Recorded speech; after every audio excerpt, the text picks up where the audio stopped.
Minsan pang pinatunayan ang angking galing at talento ng mga atleta ng bayan ng Ramon matapos magkamit ng gintong medalya sa katatapos na provincial meet. 37 atleta ang humarap ngayon kay Punong Bayan Honorable Giovanni Vizcara upang ibahagi ang tagumpay na nakamit. Ayon sa mga gurong tumatayong coach at advisor, naging inspirasyonan niya ng mga atleta ang full support ng lokal na pamahalaan sa kanilang isinagawang trainings at pakikilahok sa nasabing provincial meet.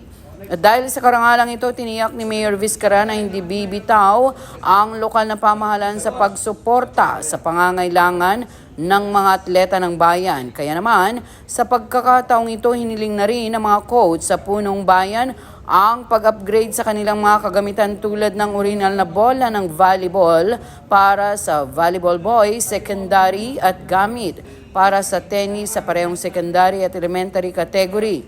Samantalang punching bag at bagong gloves naman para sa boxing secondary. Humiri din ang mga nasa gymnastics at athletics men and women category ng mga kagamitan para lalo pa nilang mapagbutihan niya ang gagawing paghanda sa darating na Kabraa Meet.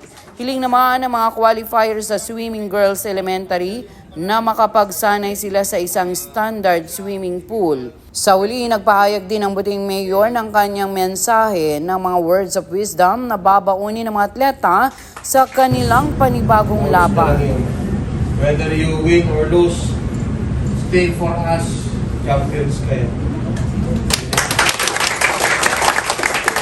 So, take it easy. Take it easy. Huwag kayo magpa-pressure.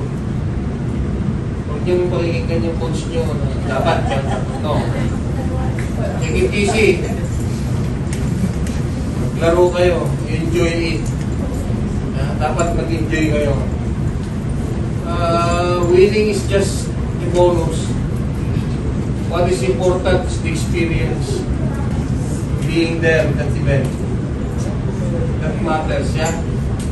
So, that will be your achievement, personal achievement, personal experience nyo, part of the history of your life, and history of our town. Salamat. Maraming salamat po mula sa lahat ng mga kampiyon. Isabela Volleyball Team, nagpupuga ay mabuhay. Yan ang mga balitang tinutukan para sa Balitang Ramon ngayon.